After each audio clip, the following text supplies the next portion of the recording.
be having a book bash at Columbia College. Is that, no, where's it happening, Deb? What, Eaton Center, like DePaul, Barnes & Noble area? The DePaul Barnes & Noble thing on State Street in downtown. If you're interested, it's going to be a bunch of authors coming around to have books signed of their own, and they're all famous, right? Oh, yeah. Oh, yeah. Yeah, they will be after December 4th. But no bashing. No bashing. No bashing. We're against it. Yeah, so if you're interested in meeting a bunch of very famous authors, please talk to me, Deb Welch, or Tony after the show. Our final presenter this evening is the author of Unmarketable. She is the founding editor of the Best American Comics series. She has a blog called Camblogdia, and she is the niece of someone who is infamous. Ladies and gentlemen, Anne Elizabeth Moore.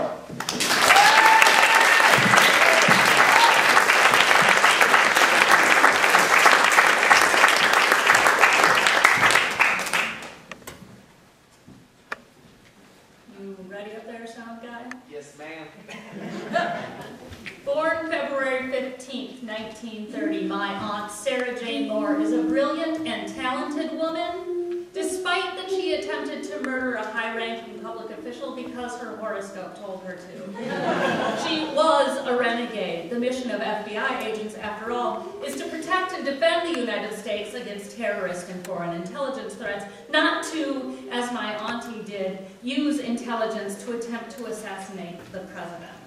But, as she later told Matt Lauer, he was a Cancer. Aquarians and Cancers never get along. On September 22nd, 1975, my middle-aged aunt shot off 2 rounds at Gerald Ford in San Francisco. The sun was in Virgo, moving into Libra, not a good time for Aquarius. She was arrested humming that song. It was the second attempt on President Ford's life in 2.5 weeks by a woman. Ford had been appointed to office in August of 1974 after Nixon's resignation. Within months, his wife Betty Ford was diagnosed with breast cancer. It was one of the reasons he had decreed 1975, by executive order, International Women's Year. Even so, Ford's record on women's issues drastically improved after the assassination attempts.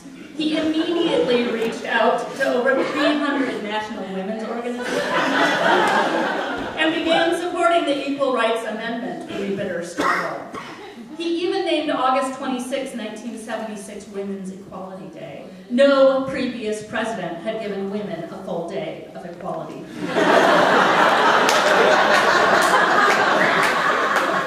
Ford personally appointed more women than ever before to public office. 14% of his new appointments were female, the highest such percentage to date. Early in the 1970s, Aunt Sarah was conscripted to join the FBI.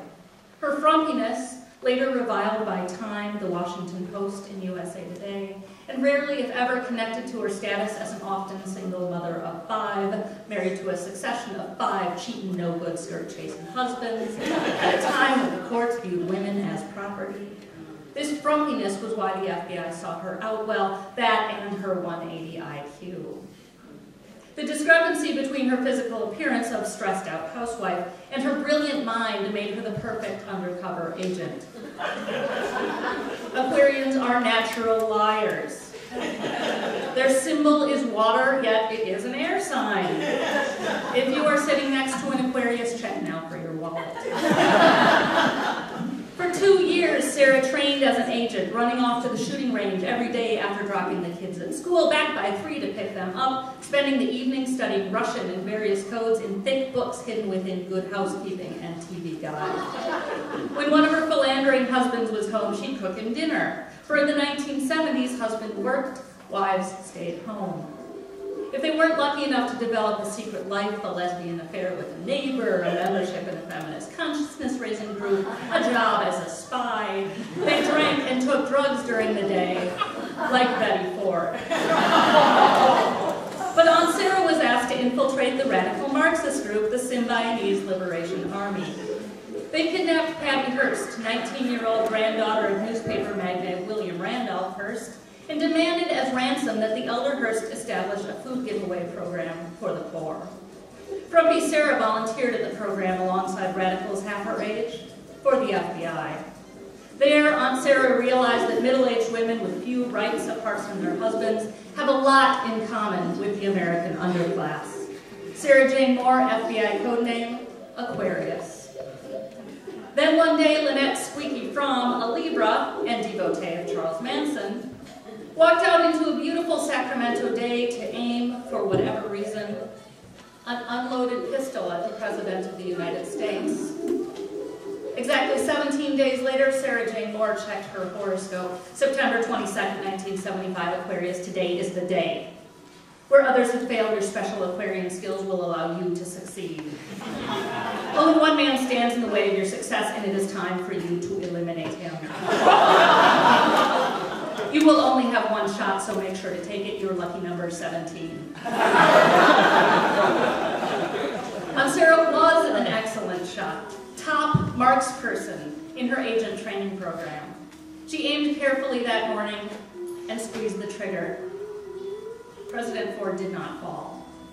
A shadow crossed her brow. Her son Ben needed to be picked up from school in a few hours. She aimed more carefully this time and squeezed the trigger again. Still, Ford stood, never elected, pardoned Nixon. Ass hat, Sarah called him.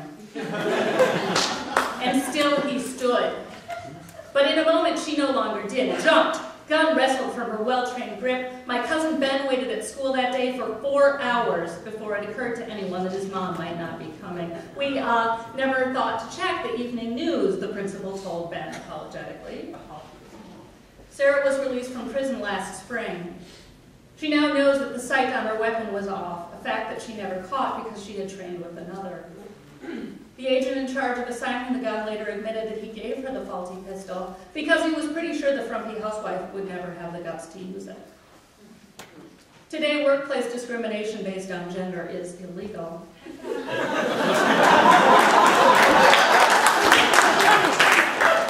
Under laws originally proposed by President Gerald Ford, who, after 2 assassination attempts by women, saw the dawning of a new age. Harmony and understanding.